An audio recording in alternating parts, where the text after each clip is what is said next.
घर गृहस्थी और बच्चों की जिम्मेदारियां निभाती स्त्री अपना मूल्य आंकती नहीं है। कनिका ने तो अपने अस्तित्व को जिंदगी भर दबा कर रख लिया था, लेकिन आज उसे एहसास हो रहा था कि अपने अधिकारों की लड़ाई खुद लड़नी होगी। कनिका को अपने आने की खबर तो कर देती, कहीं ऐसा ना हो कि उन्हें सरप्राइज देने के चक्कर में खुद सरप्राइज हो जाओ। मीनाक्षी का पति उसे समझाते हुए बोला, नहीं, मैं तो उसके चेहरे पर अचानक से मुझे देखकर आने वाली खुशी देखना चाहती हूँ। अच्छा, अब मैं चलूँ? आप भी वहाँ पहुँचकर मुझे खबर कर देना और अपना ध्यान रखना। मीनाक्षी अपना बैग लेकर बाहर निकलते हुए बोली। मीनाक्षी का पति 2 दिनों के लिए ऑफिस से एक टूर पर जा रहा था और उनके दोनों ही बच्चे बाहर रहकर पढ़ाई कर रहे थे। वैसे तो उसकी छोटी बहन उसके ही शहर में रहती थी, लेकिन मिलना जुलना कम ही हो पाता था। एक तो घर गृहस्थी का चक्कर, दूसरा कनिका के पति और सास को उसके मायके वालों का वहाँ आना कम ही पसंद था। 2-3 दिनों पहले जब मीनाक्षी की कनिका से बात हुई, तब कनिका की आवाज़ से लग रहा था कि कुछ सही नहीं है। मीनाक्षी ने मिलने आने के लिए कहा तो कनिका हंसते हुए बोली, अरे दीदी घबराओ मत, मैं ठीक हूँ। हल्का फुल्का बुखार है, दवा ले ली है, शाम तक सही हो जाऊंगी। कल ही उसके पति ऑफिस टूर के बारे में बताया तो उसने कनिका से मिलने का प्रोग्राम बनाया। पता था कि उसके पति व सास को अच्छा नहीं लगेगा, लेकिन कनिका की खुशी के लिए वो उसकी बेरुखी सह लेगी। वैसे भी इस बार रक्षाबंधन पर भी कहाँ उससे मिलना हुआ था। उसने दोपहर तक कनिका का इंतजार किया, लेकिन वो देर शाम तक ही मायके पहुंची। तब तक वो वापस आ गई थी। कैब में बैठे बैठे मीनाक्षी अतीत के गलियारों में पहुंच गई। दोनों बहनों में 2 साल का ही अंतर था। बहनें कम, सहेलियां ज़्यादा थीं। वे दोनों पढ़ने लिखने में दोनों ही बहुत होशियार थीं, लेकिन कनिका को पढ़ाई के साथ साथ सिलाई बुनाई का भी बड़ा शौक था। जहाँ उसकी शादी एक प्राइवेट बैंक मैनेजर से हुई, वहीं कनिका की शादी मनीष से हुई, जो सरकारी विभाग में यूडीसी के पद पर कार्यरत था। दोनों ही बहनों को घर बार अच्छा मिला। माँ पिताजी तो ये सोचकर बहुत खुश थे, लेकिन उनकी खुशी ज़्यादा दिन टिक ना सकी। कनिका का परिवार संयुक्त था, जिसमें सास ससुर, जेठ जेठानी, देवर और एक ननद थी। जेठ जेठानी तो उसकी शादी के थोड़े दिनों बाद ही अलग हो गए। सारे परिवार के काम की जिम्मेदारी अब कनिका पर आ गई थी। इतना काम करने पर भी उसके पति, सास व ननद का व्यवहार उसके साथ अच्छा न था। उसकी सास छोटी छोटी बातों पर क्लेश करती, वहीं पति भी लड़ने झगड़ने, गाली गलौज और यहाँ तक कि हाथ उठाने में भी गुरेज न करता। शुरू के 1-1.5 साल तो कनिका ने ससुराल की बातों पर पर्दा डाले रखा। इस बीच वो एक बेटी की माँ बन गई थी। वो तो अभी भी ना बताती, लेकिन अब उसके पति व सास ने अति कर दी थी। कनिका के पिताजी भाई को जब यह बात पता लगी तो वे वहाँ गए और इस बारे में बात की। तब उसके ससुर ने बीच बचाव करते हुए हाथ जोड़े, समझौता करने के लिए कहा और वादा किया कि आगे से ऐसा नहीं होगा। बेटी की जिंदगी का सवाल था। शादीशुदा बेटी को घर पर बिठाना इतना आसान कहाँ, और वो भी एक बच्चे की माँ। इसी तरह 1-1.5 साल और निकल गया और कनिका की गोद में एक बेटी और आ गई। दूसरी बेटी होने के बाद सास व पति ने फिर से अपना वही रूप धर लिया। कनिका अपनी बेटियों की खातिर सब कुछ बर्दाश्त कर रही थी। कितनी ही बार माँ पिताजी ने इस रिश्ते को तोड़ उसे वापस लाने का प्रयास किया, लेकिन हर बार वो अपनी बेटियों के बारे में सोचकर आने से मना कर देती। दिन बीतते गए, उसकी ननद व देवर की भी शादी हो गई और कनिका ने एक बेटे को जन्म दिया। सबने यही सोचा कि पोता व छोटी बहू आने से उसकी सास कनिका के प्रति नरम हो जाए, लेकिन ऐसा कुछ नहीं हुआ। और इसका सबसे बड़ा कारण कनिका का पति था। उसी परिवार में अपने भाई बहन सबकी फिक्र थी, लेकिन अपनी पत्नी को छोड़कर। जब पति ही साथ ना दे तो दूसरों से क्या उम्मीद। मीनाक्षी को आज भी याद है, जब गर्मी की छुट्टियों में वो मायके आई हुई थी तो एक दिन कनिका की ससुराल से किसी का फोन आया। सुनकर पिताजी व उसका भाई दौड़े गए। जाकर देखा तो उसके पति ने कनिका को इतनी बेरहमी से पीटा हुआ था कि वो लहूलुहान थी। उस पर भी उसकी सास अपने बेटे का पक्ष लेते हुए कनिका में ही कमियां निकाल रही थी। अब शायद कनिका की सहनशक्ति भी जवाब दे चुकी थी। वो भी इस बार बच्चों को छोड़ मायके आ गई, लेकिन अभी उसे आए 2 दिन भी नहीं हुए थे कि उसने वापस अपने बच्चों के पास जाने के लिए रट लगा दी। सबने उसे कितना समझाया कि कुछ दिन यहीं रहो, तभी तुम्हारे ससुराल वालों को अकल आएगी। करने दो उन्हें घर का काम अकेले और पालने दो बच्चों को। तुम माँ हो तो वो भी उनका बाप है। पता तो चले कि बच्चे कैसे पाले जाते हैं और काम कैसे होता है। लेकिन कनिका ने किसी की ना सुनी। उसे बस अपने बच्चों की फिक्र थी और उनकी फिक्र में उसने खाना भी छोड़ दिया। बस एक ही रट लगा रखी थी कि मैं अपने बच्चों के बगैर नहीं रह सकती। मुझे यहाँ नहीं रहना, मुझे उनके पास ही जाना है। इसमें मेरे बच्चों की क्या गलती है। उसकी जिद के आगे किसी की ना चली और आखिर में भैया उसे ससुराल छोड़ आए। कनिका की सास व पति ने कितनी बातें सुनाई थी उसके भाई को। बहन को 2 दिन ही रखना भारी पड़ गया और भी न जाने क्या क्या। उस दिन के बाद कनिका ने कभी भी अपने ऊपर होने वाले अत्याचारों के बारे में उन्हें नहीं बताया। साल में 1-2 बार ही वो मायके आती थी और वो भी अकेले। कैब के रुकने से मीनाक्षी तंद्रा टूटी। ड्राइवर को पैसे दे वो नीचे उतरी और अगले ही पल वो कनिका के दरवाजे पर खड़ी थी। दरवाज़ा कनिका की बड़ी बेटी ने खोला। उसे यूँ अचानक सामने देख कनिका की बड़ी बेटी के साथ साथ छोटी बेटी जो सामने ही सोफे पर बैठी थी एकदम से सकपका गई और फिर संभलते हुए उसे नमस्ते कर अंदर ले गई। मीनाक्षी को उनका व्यवहार कुछ अजीब लगा। अपनी बड़ी बहन को सामने देख कनिका भी एक बार तो हैरान रह गई। फिर खुश होते हुए बोली, मीनाक्षी तू? अरे तूने तो खबर ही नहीं दी आने की। कहते हुए वो उसके गले लग गई। खबर तो परायों को करते हैं, मैं तो अपनी हूँ। और ऐसे अचानक ना आती तो तेरे चेहरे की खुशी कैसे देख पाती। मीनाक्षी ने ध्यान से देखा। कनिका का चेहरा उतरा हुआ था। इतनी सी उम्र में वो उम्र दराज लग रही थी। उसकी दोनों बेटियां अब 15-17 साल की हो चुकी थी। वे दोनों उसके लिए चाय नाश्ता ले आए। चाय पीते हुए अचानक से कनिका के सिर पर ढका दुपट्टा फिसल गया। कनिका जल्दी से अपने सिर पर दुपट्टा ढकने लगी कि तभी मीनाक्षी की नज़र उसके सिर पर बंधी पट्टी पर गई तो वो चौंकते हुए बोली, कनिका ये तेरे सिर पर चोट कैसे?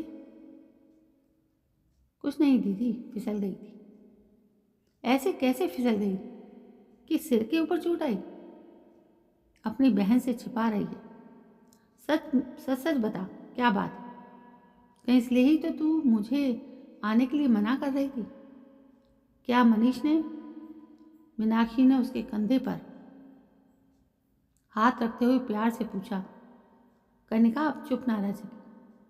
उसकी आंखों में ठहरा हुआ दर्द आंसुओं के रूप में बह निकला और उसने रोते हुए बताया, कल मेरी सास आई थी और छोटी सी बात पर बतंगड़ बनाकर रोने लगी। अपनी माँ को रोता देख ये गुस्से से इतने पागल हो गए कि मेरी बात सुने बगैर राजू का बैट उठाकर मेरे ऊपर चढ़ गए। यह सुनकर मीनाक्षी के होश उड़ गए। कोई इतना भी राक्षस हो सकता है क्या?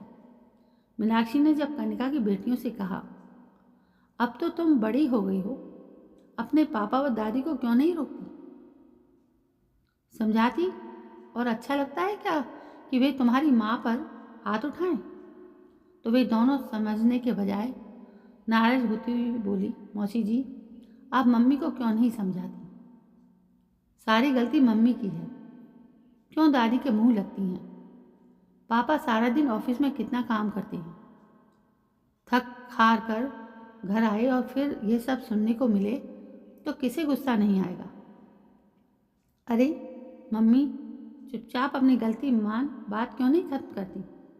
सच कहूँ मम्मी बहुत बहस करती हैं, तो किसे गुस्सा नहीं आएगा?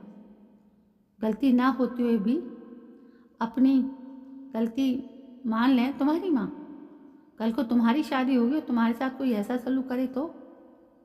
मौसी जी, हम मम्मी जैसी बेवकूफ़ नहीं, हमें पता है कहाँ बोलना है और कहाँ चुप रहना है, हम सब संभाल लेंगे। उन दोनों लड़कियों की बात सुन मीनाक्षी अवाक रह गई। जिन बेटियों को कभी उसकी दादी व बाप ने गोद में नहीं लिया, वे दोनों आज उन्हीं के पक्ष ले रही हैं। और जिस माँ ने उन बेटियों की खातिर इतना जुल्म बर्दाश्त करते हुए अपनी पूरी ज़िंदगी सुहा कर दी, उसके प्रति उन्हें तनिक भी सहानुभूति नहीं। उल्टा वे तो उसे ही कसूरवार ठहरा बेवकूफ़ बता रही थी। बेटियां तो माँ की होती हैं, उसका हमसाया, लेकिन जिस पर हमसाया ही साथ छोड़ जाए वो क्या करे? मीनाक्षी ने कनिका की तरफ देखा, मानो पूछना चाह रही हो कि आखिर क्या मिला तुम्हें? जिन बच्चों की खातिर तुमने अपनी ज़िंदगी दांव पर लगा दी, वे ही तुझे कसूरवार ठहरा रहे हैं। माँ पिताजी की बात मान लेती तो शायद, लेकिन सारे प्रश्न मीनाक्षी के भीतर ही घुट कर रह गए। वो कुछ भी कहकर कनिका की पीड़ा बढ़ाना नहीं चाहती थी, लेकिन उसने मीनाक्षी की आंखों में सभी प्रश्न पढ़ लिए थे और उसका एक ही जवाब था कि वो माँ है। औलाद बुरी हो सकती है, माँ नहीं। मैंने अपना फ़र्ज़ निस्वार्थ भाव से निभाया, आगे उनकी मर्जी। मीनाक्षी बोली, हाँ कनिका, मैं यही तो कह रही हूँ कि तुमने माँ और पत्नी बनकर अब तक अपने सारे फ़र्ज़ निभाए। इनकी खातिर तुमने अपने आत्मसम्मान को भी जीते जी मार दिया। अब तो बच्चे बड़े हो गए, वे अपनी जिम्मेदारी खुद उठा सकते हैं। अपनी ही क्यों, अपने पापा की भी, जिनके प्रति उनके मन में इतना सम्मान और सहानुभूति है। तेरी परवाह तो पहले भी इस घर में किसी को नहीं थी। सोचा था बच्चे तो तेरी कद्र करेंगे, लेकिन कहते हुए मीनाक्षी रुक गई। मेरी किस्मत में शायद यही लिखा था, और वैसे भी इस उम्र में कहाँ जाऊंगी मैं? कौन मुझे सहारा देगा? अब तो यही मेरा घर है। इतनी कट गई है और कट जाएगी। कैसी बात कर रही है तू? इतनी लाचार कैसे हो सकती है तू? तुझे सहारे की ज़रूरत कब से पड़ने लगी? तू इस घर की नींव है और तेरे सहारे पर ही ये घर टिका है। ये इस घर में सबको पता है, लेकिन तेरा पति पुरुष दम्भ में ये सब बात स्वीकार नहीं करता। और बच्चे अपने स्वार्थवश उन्हें लगता है कि माँ तो कुछ करती ही नहीं, उनकी ज़रूरत तो उनके पापा ही पूरी करते हैं। ये सही भी तो है मीनाक्षी, मैं कौन सा कहीं कमाने जा रही हूँ? कनिका, हम औरतों की यही तो सबसे बड़ी कमी है कि हम खुद ही अपने आप को कमतर आंकती हैं। अपना पूरा जीवन बच्चों की परवरिश और घर को संवारने में निकाल देती, लेकिन परिवार की नज़रों में यह कोई काम नहीं, यह तो हमारा कर्तव्य था। उन्हें यह काम नहीं लगती, तो क्यों ना ये ना लगने लगे काम कुछ दिन इनको सौंप दिए जाए, पता तो चले घर का काम कैसे होता है। दाल रोटी बनाने में कितना पसीना बहाना पड़ता है, लेकिन बच्चे ये सब कैसे करेंगे? और ये कहीं घर से निकाल दिया तो मैं तो कमाती भी नहीं। कनिका, ये घर जितना तेरे पति का है उतना तेरा भी। कोई तुझे घर से निकाल सकता। बच्चों की फिक्र कुछ दिन के लिए छोड़ दे। और कमाती कैसे नहीं? अरे तेरे हाथ में तो इतना हुनर है, भूल गई क्या? तेरी सिलाई बुनाई के मोहल्ले वाले कितनी प्रशंसा करते थे। तुझे कपड़े सिलने के लिए 2 गुने पैसे देने के लिए तैयार थे। कनका, कितनी तू दबेगी उतना ही तुझे सब दबाएंगे। और अब तो देख, तेरी चुप्पी का फ़ायदा उठाकर बच्चे भी तुझे जवान लड़ाने लगे। यूँ मर मर कर कब तक जिएगी? अपने लिए तुझे पहले खुद ही आवाज़ उठानी पड़ेगी, तभी कोई दूसरा तेरा साथ देगा। याद है जब हम पढ़ते थे तो टीचर जी ने हमें क्या सबक सिखाया था कि एक बार अपने डर पर काबू पा लोगी तो फिर तुम्हें कोई नहीं डरा पाएगा। चीखने चिल्लाने वाला डरपोक होता है, एक बार उसका विरोध करके तो देख। मीनाक्षी की बातें सुन कनका कुछ नहीं बोली। मीनाक्षी की बातों ने उसके अंदर एक अंतर्द्वंद उत्पन्न कर दिया। मीनाक्षी के साथ वो हंस बोल रही थी, लेकिन भीतर ही भीतर आत्ममंथन भी कर रही। मीनाक्षी तो जाने से पहले उसके पति से मिलकर इस बारे में बात करना चाहती थी, लेकिन कनिका ने उसे समझा बुझाकर भेज दिया। उसे समझ आ गया था कि अपनी लड़ाई उसे खुद ही लड़नी है। उस दिन के बाद उसने घर की कुछ जिम्मेदारियां बच्चों पर डालनी शुरू कर दी। शुरू में तो बच्चों ने इसका विरोध किया और पति वो तो उसी तरह गाली गलौज व मारपीट पर उतर आया। लेकिन पहले जहाँ कनिका झगड़ा शुरू होने से पहले ही घर की शांति के लिए अपनी हार मान लेती थी, इस बार उसने पुरजोर विरोध किया। उसके पति को अपेक्षा न थी, बच्चे भी हतप्रभ थे। कनका की आंखों में विरोध देख उसका पति चीखता चिल्लाता अपने कमरे में चला गया।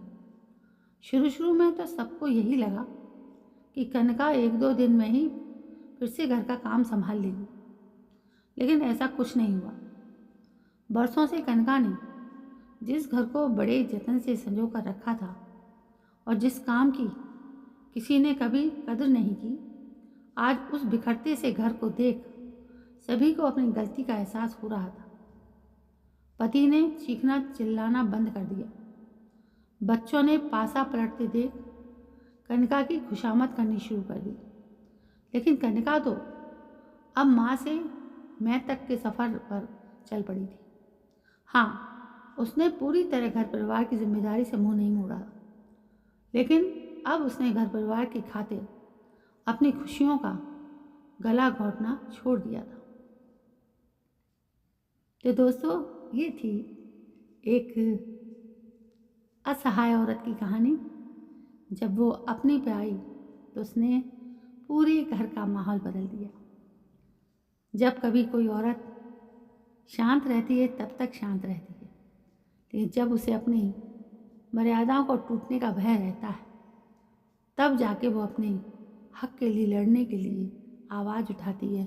और जब वो आवाज़ उठाती है तो कोई उसके सामने टिक नहीं पाता। तो दोस्तों, कैसी लगी आपको ये कहानी? एक परिवार की कहानी, ये घर घर की कहानी है। यदि आप में से कोई भी ऐसी परिस्थितियों से जूझ रहा हो तो इस कहानी को बार बार पढ़िएगा, तो आपके मन में भी जोश आ जाएगा। तो दोस्तों, कहानी कैसी लगी लाइक शेयर कमेंट करें। कल मैं फिर हाजिर होती हूँ, तब तक के लिए जय हिंद, वंदे मातरम।